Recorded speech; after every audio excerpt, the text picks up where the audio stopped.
Hello hi नमस्कार, कशा आहात सर्वजण? माहीत असणार तर तुम्ही मागं बघत असणार किराणा बघू शकता, किती मोठा किराणा आणलेला आहे आणि तो मी डीमार्ट मधून आणलेला आहे। तर बघूया डीमार्ट मधला किराणा आपल्याला परवडतो का नाही, का आपले डबल पैसे जातात, किती डिस्काउंट मिळालेले, ती सर्व गोष्टी तुमच्यासोबत मी आज शेअर केलेल्या आहेत। तर ब्लॉगच्या एंडपर्यंत नक्की राहा आणि व्हिडिओ आवडला तर लाईक करायला विसरू नका, त्याचबरोबर चॅनलला सबस्क्राईब करून ठेवा। तर चला व्हिडिओला सुरुवात करूया आपण।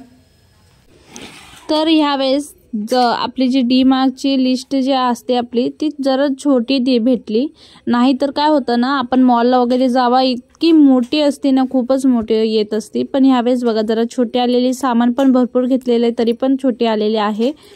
पण मग त्यातलं पण थोडंफार सामान राहिलेलं आणि मी बरंच म्हणजे खूप वस्तू कमी घेतलेल्या, पण मग कसं आहे आता आपण तिथे डीमार्टला गेलो ना, एक पेक्षा जास्तच वस्तू घेत असतो। तर तुरीच्या डाळीचा भाव होता 152 रुपये किलो, तर तुरीची डाळ थोडी वरी झाली असेल तर 158 रुपयाला भेटलेली। त्याबरोबर शेंगदाणे जे आहेत 129 रुपये किलोनी भेटलेले, तर 2 किलो इतके आसपास मी घेतलेले शेंगदाणे, तर 232 रुपये झालेले शेंगदाण्याचे। परत साबुदाणा जे आहे तो साबुदाणा सुद्धा किती, तर 73 रुपये किलोनी साबुदाणा भेटला, तर त्यावर पण मी 1.5 किलोच्या वरी घेतलेला साबुदाणा 115 रुपयाला भेटला। तर पोहेचं पॅकेट खूप स्वस्त असं भेटलं, 1 किलोचं पॅकेट 60 रुपयाला भेटलं पोह्याचं पॅकेट। तर सर्फेक्सलचा निरमा पण घेतलेला मी 1.5 किलोचा, तर 1.5 किलोचा निरमा हा मला 188 रुपयाला भेटला आणि चांगला भेटला, म्हणजे थोडं डिस्काउंट आपल्याला करून भरपूर भेटलेले, त्यामुळे बरं वाटलं। आणि कसं निरमा वगैरे कसे खराब होणारे वस्तू नाहीये, त्यामुळे ते घेतले तर बरंच असतं। परत ते तुपाचं 1 किलो तूप मला 488 रुपयाला भेटलं। तर हे जे पॅकेट वगैरे आहेत ते किती 85 रुपयाला, परत 135 रुपयाला सर्फेक्सलचं भेटलं। त्याबरोबर चना डाळ, जिरा वगैरे सर्व, म्हणजे त्यात खूप म्हणजे 30-40% मला डिस्काउंट, म्हणजे 30-40 रुपये सेव्ह करून भेटलेले हे सर्व वस्तू। परत दहीचं पाऊससुद्धा बाहेर 84 रुपयाला जे होतं ते 72 रुपयाला भेटलं।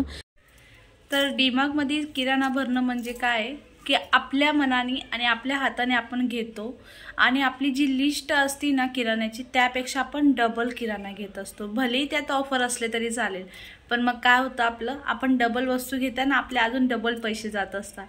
त्यामुळे आम्ही आता विचार केलेला आहे, जेव्हा आपली आता लई मोठे ऑफर वगैरे कधी लागतात, ज्यावेळेस दिवाळी असती, दसरा असतो, परत आपले इंडिपेंडन्स डे असतं, त्यावेळेस लागतं ना, त्यावेळेस जायचं। आता तसा विचार केलेला आहे आणि असं होऊन जातं ना, आता समजा आपण गेलो का नाही त्याच्यात, तर 4 घंटे काय 3 घंटे आपले असे जाताना कळत पण नाही, फक्त इकडं तिकडं बघत राहायचं, कोणती वस्तू काय घ्यायची, म्हणजे असं डोकंच काम करत नाही। आणि आपल्या कधी कधी असं होऊन जातं ना, आपल्याला जी गोष्ट घ्यायची ना ती गोष्टसुद्धा राहून जात असते आपली त्या म्हणजे दुसऱ्या गोष्टी बघण्यामध्ये, आणि ती लिस्टमधलं आपलं काय काय भेटतसुद्धा नाही कधी कधी, पण भरपूर असं असतं ना, खूपच। आणि आपल्याला A to Z वस्तू तिथे भेटत असतात, त्यामुळे पूर्ण दिवस आपला तिथे जात असतो। भले डिस्काउंट असलं ना तरी त्यांच्या काहीतरी त्याच्या मागं ते तर माझा महिनाभरचा किराणा हा असा असतो। पण त्यातलं बघा, त्यातलं अजून माझं सामान राहिलेलं आहे, जसं की गहू राहिलेला आहे। गहू सर्वात मेन होता आणि गहू आता इतके महाग झालेले आहेत ना, खूपच 42, 44, 46 80 रुपये किलोने गहू झालेले आहेत। आणि त्यामुळे मग आम्ही जरा गहूचा विचार सोडला। आता इथं परत एक 4, तर महिन्याभरचा किराणा तर आपण म्हणू शकतो। परत माझे साबणं, आता आम्ही 4 जणच आहे, तर साबणं वगैरे मला थोडे जास्त दिवस जातात, म्हणजे 1 महिन्याच्या वरी जात असतात, 1.5 महिन्याच्या वरी जात असतात साबणं। आणि निरमा पण भरपूर, म्हणजे जरा चांगली सेल भेटली मला, त्यामुळे मी निरमा घेतला, कारण की एक होता घरात पण मी तरी पण एक एक्स्ट्रा म्हणून घेतलेला। तुपामध्ये पण जरा चांगली ऑफर दिसली, त्यामुळे तूप पण घेतलं होतं। तर ज्याच्यात आपल्याला चांगला फायदा आहे आणि जी वस्तू खराब होणार नाही ती आपण घेऊन ठेवली ना, ती काहीच वाया जात नसते आपली।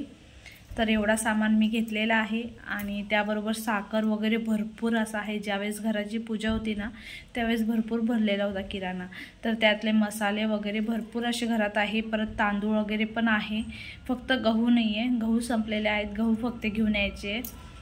तर आजचा व्हिडिओ मी इथंच एंड करते। व्हिडिओ कसा वाटला नक्की सांगा, व्हिडिओ आवडला असेल तर लाईक कमेंट शेअर करायला विसरू नका। तर भेटूया उद्या एका नवीन व्हिडिओमध्ये। तर बाय, टेक केअर, काळजी घ्या।